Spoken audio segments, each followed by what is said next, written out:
Hi, I'm Molly Higgins and I work primarily in the moving image and digital media. Initially, I was inspired by existential philosophy, specifically Hegelian master-slave dialectic, and how this pertains to the individual self. Within my films, this ruminated in a channel video.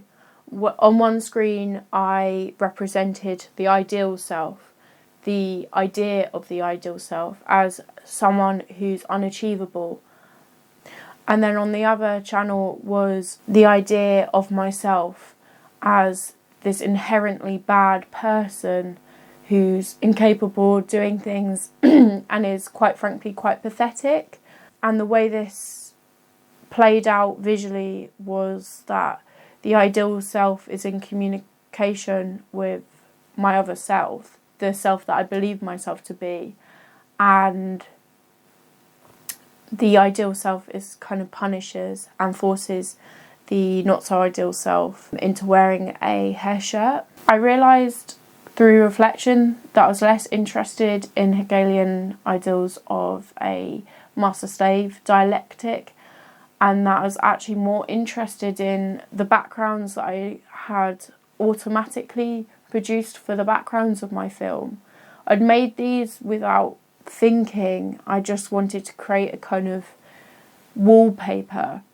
And what I realised was a lot of these backgrounds contained a repeated element that became symmetrical and became something else as a whole. And through developing this repeated element, I realised there's a manipulative capacity where everything becomes homogenized, everything is the same, and the slightest difference becomes an anomaly and becomes strange.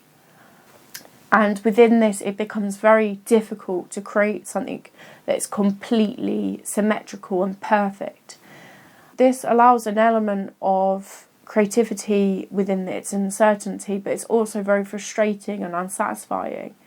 So within my films, I've pushed this limitation of trying to create an environment which is completely perfect. Within this, the idea that ruminates throughout the film is this loss of control. Interestingly, I found that within utilising digital media, that there's a similar loss of control and a loss of agency of the artist, in this case myself. So for example, I can have an intention of how I want an art piece to look and appear to the viewer.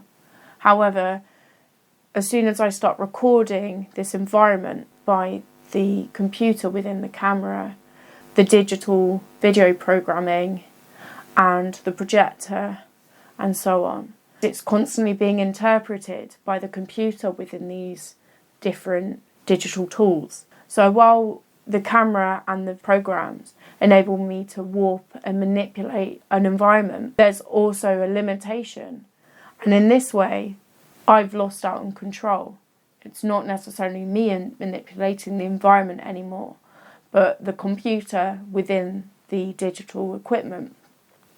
So again, there's this loss of agency and control, which is mirrored in the work and in the very effect of using digital media itself.